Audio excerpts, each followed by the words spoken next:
출애굽기 2장 11절부터 합시다. 출애굽기 2장 11절. 모세가 장성한 후에 한 번은 자기 형제들에게 나가서 그들이 고되게 노동하는 것을 보더니 어떤 애굽 사람이 한 히브리 사람 곧 자기 형제를 치는 것을 본지라. 마을을 살펴 사람이 없음을 보고 그 애굽 사람을 쳐 죽여 모래 속에 감추니라. 이튿날 다시 나가니 두 히브리 사람이 서로 싸우는지라. 그 잘못한 사람에게 이르되 네가 어찌하여 동포를 치느냐 하며 그가 이르되 누가 너를 우리를 다스리는 자와 재판관으로 삼았느냐. 내가 애굽 사람을 죽인 것처럼 나도 죽이려느냐. 모세가 두려워하여 이르되 이 일이 한로 되었도다.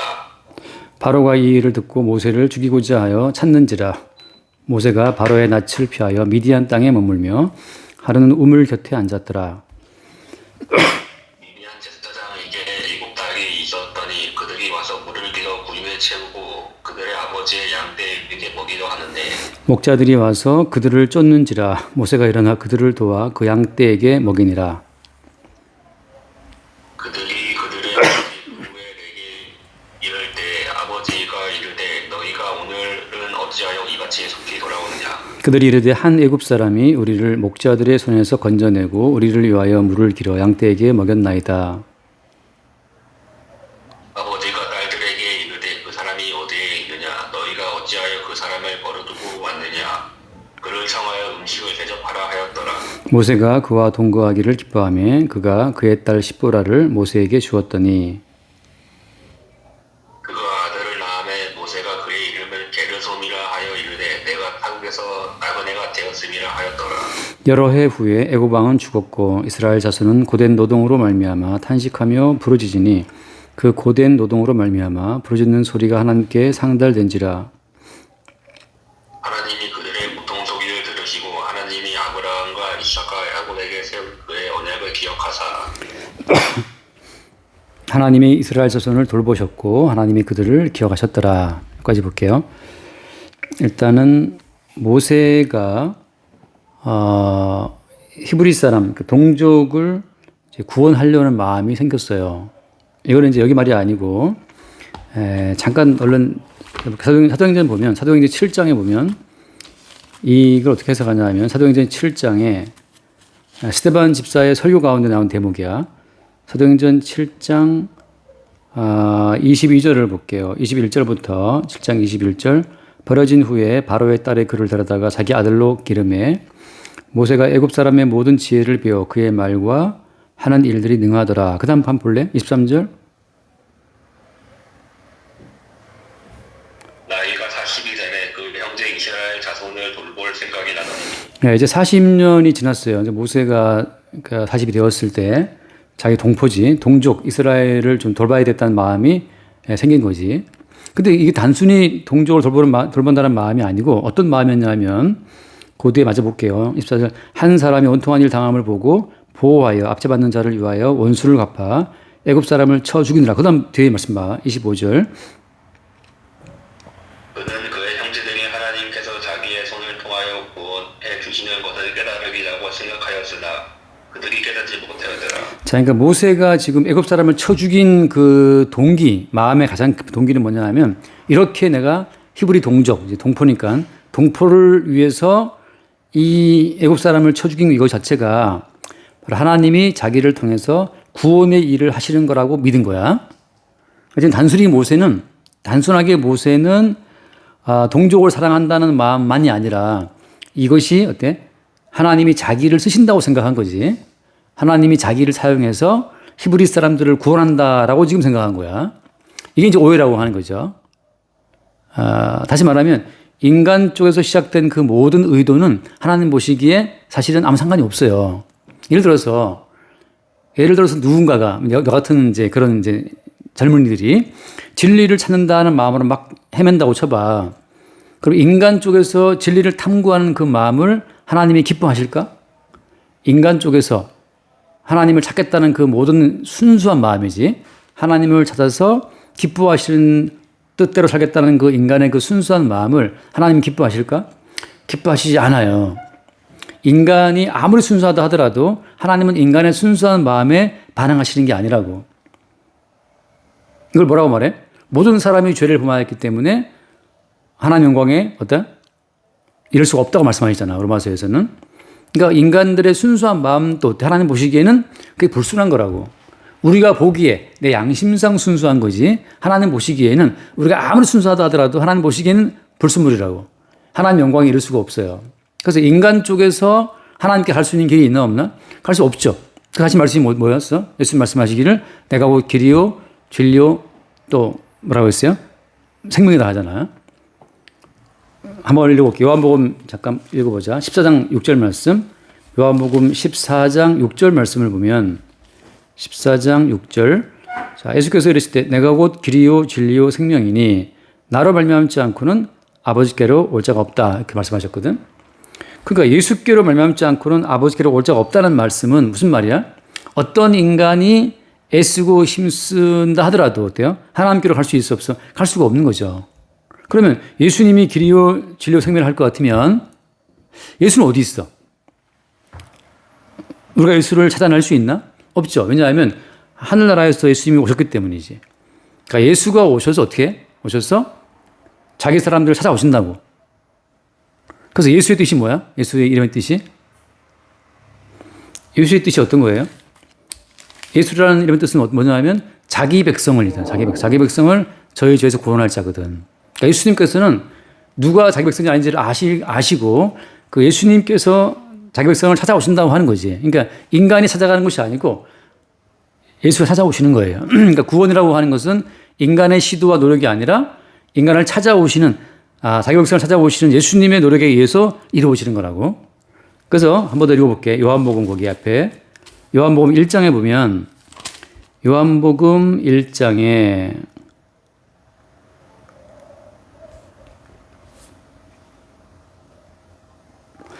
요한복음 1장 자 48절 말씀 48절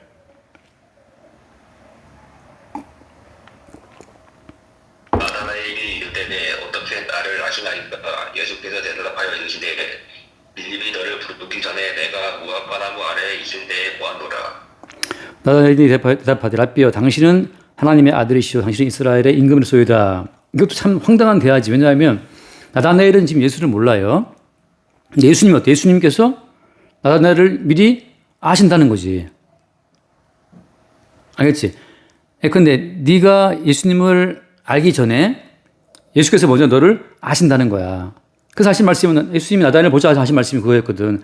이는 참 이스라엘 사람이라 그 속에 간사한 것이 없다. 이렇게 말씀하셨거든. 예수님이.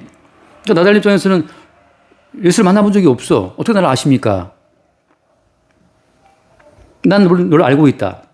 근데 이 대화를 보고 또 무슨 대답을 나다나엘은 뭐라 답했어? 당신은 하나님의 아들이시고 이스라엘의 임금이다. 이런 말 한다고. 이런 말이 얼마나 이게 황당한 이야기야. 오늘 처음 만났는데 예수 말씀하시기를 너 참 이스라엘 사람이구나. 간사한 것이 없다. 말씀하시고. 나다나엘 말하기를 예수님 당신 하나님 아들이시네요. 이렇게 말한다 자체가 이게 정상적인 인간의 대화는 아니지. 그래서 무슨 말인가 하면 그 뒤에 말씀 예수께서 대답하여 이르시되 내가 너를 무화과나무에서 봤다 하므로 믿느냐 더 큰 일을 볼 것이다. 그래서 예수님께서 이미 하늘에서 그 자기 백성을 찾아오셨기 때문에 예수님이 아신다고. 그러니까 우리가 예수를 찾아가는 것이 아니고 예수께서 우리를 찾아오신 거야. 그게 구원이라고. 그래서 어떤 인간 쪽에서 시도해서 하나님의 구원에 이를 자는 없어요. 오히려 구원자로 오신 예수님이 우리를 찾아오시는 거지.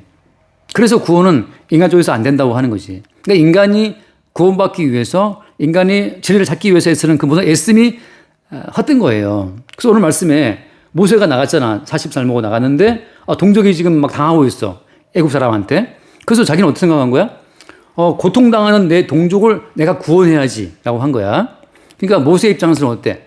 동족을 구원하는 자기의 구원하는 행위를 하나님이 어떻게 하신다? 인정하신다고 생각한 거지. 그지? 불쌍한 동족, 박해받는 동족을 위해서 내가 이렇게 애쓰고 헌신하는 것을 하나님은 아신다라고 생각을 했는데 어떻게 됐어요, 결국은? 하나님이 모세를 보호했어, 안 보호했어? 하나님 모세를 보호하지 않았죠. 결국 어떻게 됐어요? 그거 돌아와서 이제 새로우기 말씀. 그 좌우를 살펴 사람이 없음을 보고 그 애굽 사람을 쳐 죽여 머릿속에 감추니라 감췄단 말이지. 이걸 아까 뭐라 생각한 거야? 이렇게 애굽 사람을 쳐 죽여서 동족 히브리 사람을 구출한 것을 어떻게 생각한 거예요? 모세 입장에서는 이것이 자기 나름의 구원이라고. 하나님이 자기를 통해서 고통받는 동족을 구원하시는구나라고 그렇게 구원을 해석한 거야. 이게 모세가 생각한 구원론이야. 하나님이 자기를 통해서 불쌍한 애굽 사람을 구원하신다. 그래서 나름 사명감을 가지고 애굽 사람을 쳐 죽인 거라고. 마치 김구 선생이 그 어떤 일본 사람 쳐 죽이고 도망가가지고 이제 활동했잖아요, 그지? 또 한때로 또 뭐 윤봉길서도 막 운동하면서 사람 죽이고 했단 말이야. 일본 사람 죽이고 했는데 그런 모든 것들이 동족을 위한 구원 활동이라고 모세는 생각을 했던 거지. 어떻게 해서 그럼 돌아봐봐. 다시 그 다음 말씀, 그 다음 날. 이튿날 다시 나가니 두 히브리 사람이 서로 싸운다. 그래서 모세가 나름 판정을 내린 거죠. 야, 잘못은 네가 했느냐. 잘못한 사람에게 왜 동포를 치느냐 이렇게 말하면 어떻게 했어? 그 다음 봐. 그 다음 말씀 읽어봐. 14절 말씀 14절. 그가 이르되 누가 너를 우리를 다스리는 자와 재판관으로 삼았느냐. 내가 애굽 사람을 죽인 것처럼 나도 죽이려느냐. 모세가 두려워하여 이르되 이미 탄로되었도다. 자기는 분명히 잘못한 사람 시시비비를 가려가지고 잘못은 네가 했다라고 딱 판정 내렸는데 어떤 지금 반응이 온 거예요? 누가 너를 재판관으로 세웠느냐 하고 이제 어제 모세가 애굽 사람을 쳐 죽인 그 살인 현장을 봤다고 지금 모세를 위협하고 있는 거지. 하나님께서 모세를 보호하신 게 아니에요. 그래서 결국은 모세가 벌인 구원 활동을 하나님이 인정치 않았다고. 똑같아요. 진리를 찾는 인간의 행위를 하나님 인정하지 않아. 왜인 줄 알아? 역사상 보면은 진리를 탐구한 사람이 너무나 많아요. 모든 인간들은 에덴 동산을 추방된 다음부터 추방된 모든 인간들은 다시 생명을 찾아서 헤매기 시작했단 말이지. 근데 어떻게 됐어요? 에덴 동산을 추방된 인간이 다시 생명을 얻기 위해서 막 애를 쓰고 있을 때 하나님 어떻게 반응하셨어? 잠깐 한번 읽어봐. 잠깐 창세기 잠깐 볼게요. 창세기 3장 자 24절 한번 봐요. 24절.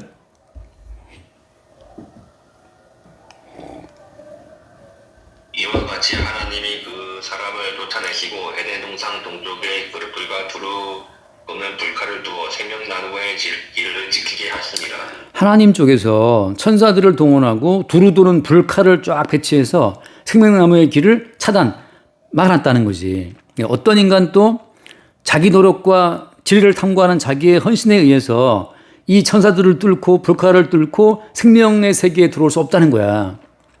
인간 쪽에서 시도하는 모든 구원의 의지를 주님이 막으신 거라고. 인간 쪽에서 진리를 탐구하는 그 모든 진리 탐구의 길을 주님이 막으신 거지. 왜 그래요?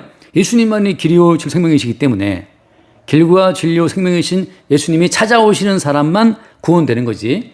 그렇지 않은 사람들은 아무리 애쓴다 하더라도 주님의 생명에 들어올 수가 없어요. 이거 똑같은 원리야. 한 번 더 읽어볼게. 잠깐. 이렇게 한번 봐. 사도행전 10장을 볼게. 사도행전 10장을 보면 사도행전 10장 10장 40절을 보자. 내가 먼저 앞에 볼게. 10장 40절. 우리는 유대인의 땅과 예루살렘에 그가 행하신 모든 일의 증인이라. 그들이 나무에 달아 죽였으나. 그 다음 보세요. 하나님이 사흘 만에 다시 살리사 나타나시되 계속 읽어봐. 모든 백성에게 하신 것이 아니요 오직 미리 택하신 증이 곧 죽은 자 가운데서 부활하신 후 그를 모시고 음식을 먹은 우리에게 하신 것이다. 자, 어떻게 됐어?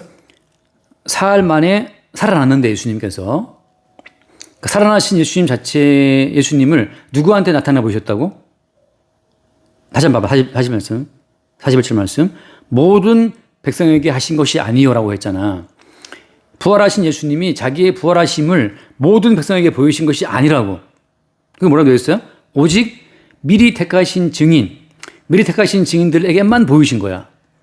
십자가의 사건에 참여했던 자들에게만 보이신 거지. 그러니까 예수님의 부활하신 그 사건도 마찬가지지만 예수님 당신이 친히 자기의 부활하심을 나타내 보이시는 거라고. 그 사람들만 예수의 증인이야. 그러니까 인간 쪽에서 십자가에 예수님이 죽었대, 부활했대. 어디? 부활하신 예수는 보이지도 않아. 부활하신 예수님이 직접 자기 원하는 백성들에게만 자기의 부활하심을 보이시는 거라고. 그래서 인간 쪽에서의 접근을 막으시는 거지. 그러니까 우리가 진리를 찾아 헤맬 필요가 없어요. 왜? 진리신 주님이 찾아오시니까. 네가 골방에 있든지 학교에 있든지 회사에 있든지 집에 누워 뭐 잠을 자든지 아무 상관이 없어. 주님이 찾아오시는 거기 때문에. 그래서 진리를 찾아 헤매는 그 모든 인간의 노력이 의미가 없어요. 오늘 이 모세가 동족을 구원하려고 하는 동족 구원의 불타는 의지를 품고 일어났는데 어때? 일어났는데 우리 동족한테 동족이 인정받지 못하고 도피한다고 오히려. 그러니까 동족을 구원하려고 하는 이 행위가 하나님께서 인정하시겠지라고 모세는 생각했으나 그것이 모세의 오해였고 착각이었다고. 모세가 먼저 설칠 필요가 없는 거예요. 우리는 이미 알고 있잖아요. 이제 모세가 나중에 한다는 걸 알고 있지만 인간 쪽에서 먼저 내가 동족을 구원하겠습니다. 이런 자원자를 주님께서 원치 않아. 내가 진리를 찾겠습니다. 그런 자원자를 주님이 원치 않는다고. 모든 자원하는 사람들은 자기의 자원함의 공로를 챙기게 돼 있어. 내가 이렇게 애쓰고 노력했으니 더 하나님께서 기뻐해 주시겠지. 아니라고. 모세가 지금 40세 된 이후에 장성한 이후에 나가서 동족을 구원하겠다고 설쳤지만 하나님이 모세가 벌인 구원의 활동을 인정을 하시나 안 하시나? 인정하지 않아요. 또 누구도 인정하지 않아? 같은 히브리인들도 어떻게? 모세의 이 구원 활동을 인정하나? 인정하지 않아. 너 뭔데? 결국은 어때? 모세가 도피한다고. 그래서 어디로 가요? 모세가 돌아와서 15절 말씀, 15절. 바로가 이 예를 듣고 모세를 죽이고자 하여 찾는지라 모세가 바라나치를 피하여 미디안 땅에 머물며. 그래서 미디안 땅으로 아라비아 그 광야에 있는 곳으로 도망간 거지. 자, 그래서 어디로 가요 이제? 그 다음 말씀 읽어봐 한번. 미디안 땅에 머물면서 하루는 우물 곁에 앉았더라. 그 다음 말씀 16절 말씀 16절. 미디안 제사장에게 7달이 있었더니 그들이 와서 물을 빌어 부위에 채우고 그들의 아버지의 양떼에게 먹이려 하는데. 자, 그래서 결국 어떻게 됐냐면 이제 이 미디안 제사장 7달에 제일 큰 딸이었던 십보라와 결혼하잖아. 그래서 이제는 모세가 이제 미디안 제사장, 다시 말해 이방 종교, 희한한 아무튼 사막 종교지, 그지? 그 미디안 제사장 이방 종교의 제사장 집에 머물면서 그 집의 사위가 돼. 말하자면 요즘으로 치면 거지. 요즘으로 치면 기독교 집안에서 컸는데 이상하게 풀리다 보니까는 이방 종교. 말하자면 뭐 우리나라에 들어왔는 게 뭐가 있나? 뭐 불교, 맞자면 이제 불교 승려라든지 아니면 뭐 증산도 이런 거 있잖아. 뭐 대순진리회 이런데 그런 아니 뭐 신천지 목사 딸하고 결혼하는 게 꼴이지 말하자면. 아니면 뭐 몰몬교 이런 식으로 지금 전혀 엉뚱한 미디안 제사장 집과 결혼해서 그 집에 사야 된다고. 자, 이걸 잘 생각해 봐. 모세가 처음에는 뭐라고 되어 있어요? 아까 스테반 다 안 맞지만 애굽의 모든 학술을 배웠거든. 내가 얼른 볼게. 아까 뭐라고 표현했냐면 사도행전 7장에서 모세가 애굽 사람의 모든 지혜를 배워서 그의 말과 하는 일들이 능했다라고 하거든. 그러니까 이미 모세는 이미 바로의 아들로 자라면서 애굽의 모든 정통 지혜를 다 배웠다고. 그래서 그의 모든 말과 모든 일들이 아주 능력있는 사람이 되었어. 당시에 첨단 지식을 배운 사람이니까. 애굽의 왕궁에 있으면서 공주를 통해서 그 당시 애굽의 가장 그 하이 클래스의 두뇌들이 모여있는 애굽 왕궁에서 배웠기 때문에 모세는 애굽의 모든 지혜를 통달한 사람이라고. 40살까지. 그랬던 모세가 거기에서 스스로 일어나서 구원 활동을 하려고 했으나 실패한 끝에 어디로 갔냐 하면 이제 이방 종교로 가게 된다는 거죠. 자, 하나님이 인도하신 걸 보라고. 단지 모세는 그냥 자기 열정, 자기 종교심에 취해갖고 자기 종교심에 취해서 구원 활동을 벌였으나 하나님이 막았단 말이지. 그리고 어디로 갔어요 이제? 여호와 신앙과 아무 상관이 없는 광야에 있는 미디안 제사장 집에 가서 또 그 집에 머물면서 결국 뭐 배웠겠어? 이방 종교를 배웠겠지. 이방 종교를. 자, 하나님께서는 자기의 택한 백성이 애굽의 정통한 학문을 배우는 애굽 땅 핵심에 있든지 아니면 어때? 이방 종교의 핵심에 있는 제사장 집에 장가를 가든지 하나님께서 구원하시는 구원의 활동에는 아무런 장애가 없어. 장애가 없어요. 단지 뭘 보여주는 거야? 하나님께서는 인간이라는 존재가 얼마나 자기 열정에 취하고 자기 진리에 취하고 자기 종교심에 취할 수 있는지를 보여주고 있는 거라고. 그래서 결국은 이 모세는 자기가 일으킨 구원활동에 실패를 하고 이방 종교에 빠져서 이방 종교 제사장 집에 장가를 가서 거기에서 또 40년을 산다고. 40년은 애굽의 핵심부에서 40년은 이방 종교 핵심부에서 이게 지나는 거지. 이게 뭘 보여주는 거예요? 어떤 인간 또 자기 힘과 자기 지혜로서는 이 세상이라고 하는 정치와 종교지, 그지? 정치와 종교라고 하는 이 굴레에서 어떤 인간 스스로 빠져나올 수가 없다는 거야. 자, 미리 볼게. 나중에 어떻게 모세가 이 이방 정치와 이방 종교에서 빠져나오게 되지? 어떤 식으로? 알고 있지, 그지? 어떻게 모세가 하나님 만나? 이제 다음 주에 보겠지만, 하나님이 직접 찾아와, 모세를. 어디서? 어디서 만났어, 어디서? 하나님과 모세가? 한번 읽어봐. 그 다음 주에 보겠지만, 3장은 뭐죠? 3장. 3장 2절을 봐, 3장 2절. 3장 2절. 출애굽기 3장요? 응. 여호와의 사자가 떨기나무 가운데로부터 나오는 불꽃 안에서 그에게 나타나시니라. 그가 보니 떨기나무에 불이 붙었으나 그 떨기나무가 사라지지 아니하는지라. 자, 여호와의 사자가, 천사가 떨기나무 가운데로부터 나타났다고, 그에게. 다시 말하면 주님이 찾아오시는 거야. 우리가 애굽의 왕궁에 있든지 미디안 제사장 집 시론 살림 집에 있든지 학교에 있든지 집에 있든지 상관이 없어. 주께서 찾아오실 그때에 주님과의 만남이 이루어지는 거예요. 우리가 알다시피 사도 바울은 어때? 사도 바울? 바울은 뭐 하고 있었어? 바울은 뭐 할 때 예수를 만났어? 바울이 기도할 때? 바울이 막 길을 찾아 헤맬 때 예수를 만났나? 아니잖아. 바울은 어때? 교회를 박해하려고, 교회를 잡아 죽이려고 공문을 챙겨가지고 다메섹으로 가고 있는 그 교회를 박해하려고 하는 그 과정 가운데에서 예수를 만나잖아. 똑같이 어떻게 됐어? 예수님이 공중에서 나타났지, 그렇지? 그런 것처럼 진리요 길이요 생명이신 그 주님이 찾아오심으로 구원이 이루어지는 거지. 인간 쪽에서 구원자를 찾아 헤맨다고 구원이 이루어지는 게 아니라고. 결국 그래봤자 나오는 거 뭐야? 네가 아까 말한 것처럼 번아웃밖에 없어. 결국은 모세도 자기가 생각하는 구원을 이루려고 하다가 결국은 번아웃되고 도망가 버리는 거지. 동족이 아무도 인정해 주지 않으니까. 결국 어디로 가요? 결국 이방 종교에 가서 거기서 그냥 40년을 또 사는 거라고.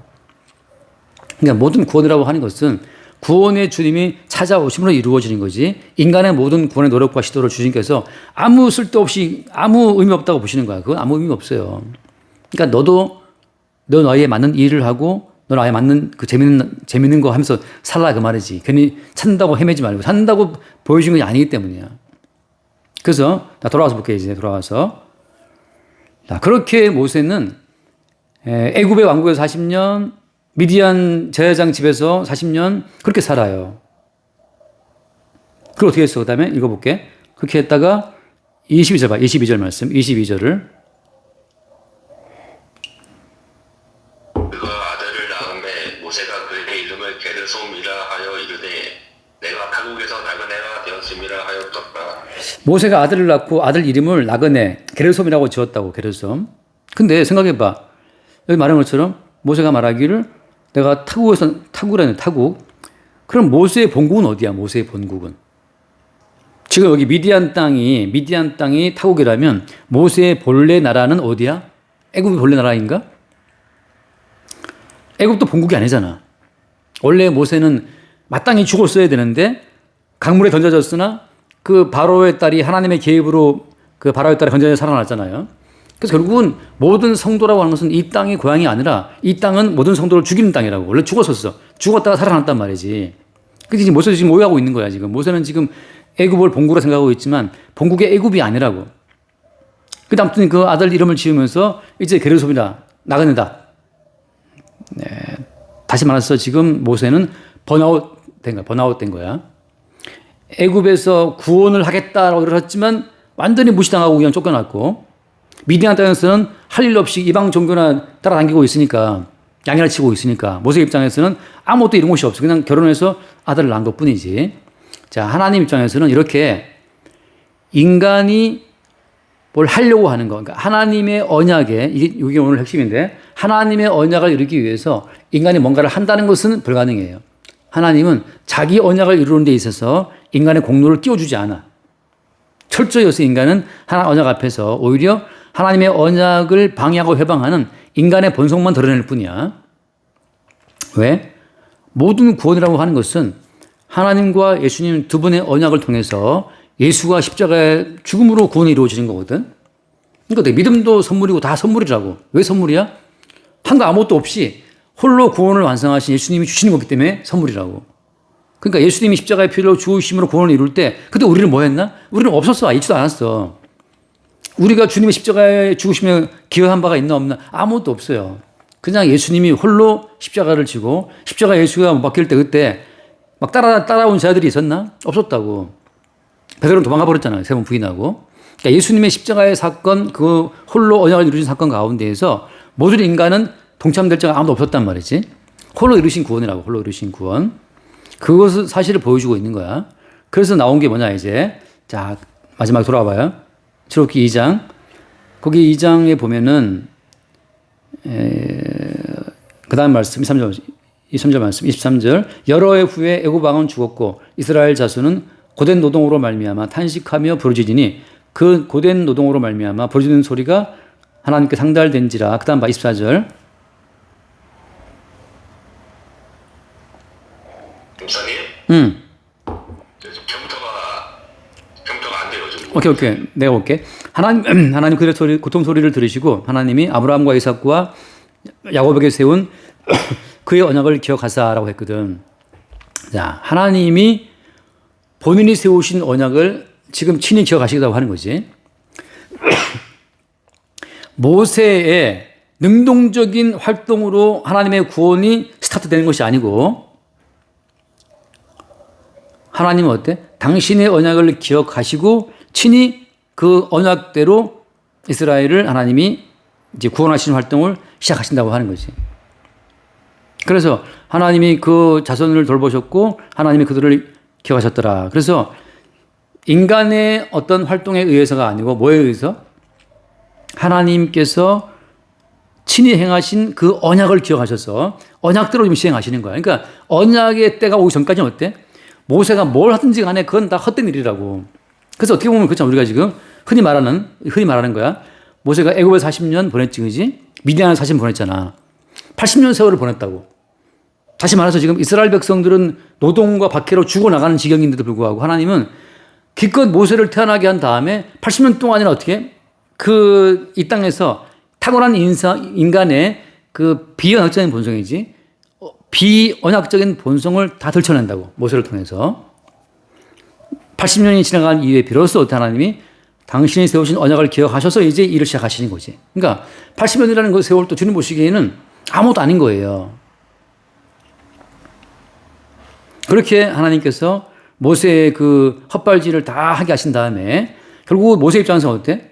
모세 입장에서는 할 바를 다 했고 충분히 기다린 거야. 그래도 어때? 아무 반응이 없어, 하나님으로부터. 언약의 시간표가 찰 때까지 하나님은 반응이 아무것도 없어요. 그래서 생각해봐. 예를 들어서 아무리 우리가 진리를 잘 구한다 하더라도 언약의 때가 차기 전까지는 아무 일도 일어나지가 않는다고. 하나님은 언약의 시간표대로 일하시는 분이기 때문에 그래요. 근데 이제 이거 마지 결론은 뭐냐면 그러면 그동안 모세가 벌인 이 헛발질은 의미가 없느냐? 그렇지가 않아요. 자, 지금 모세가 애굽을 떠나 도피하게 된 것은 뭐 때문이야? 모세가 애굽 사람을 쳐 죽인 것이 그 사건이 드러났기 때문이잖아요, 이제. 모세가 애굽 사람을 죽인 살인 사건이 드러나는 것 때문에 지금 도피 중에 있는 거잖아. 자, 지금 분명히 모세는 자기 행위의 과실로 말미암아서 사람을 죽였고 도망친 거란 말이지. 근데 이걸 성경은 뭐라고 해석해? 자, 읽어볼게 한번. 히브리서 11장. 히브리서 11장만 보고 마치자. 히브리서 11장. 자, 24절 말씀 볼게요. 24절.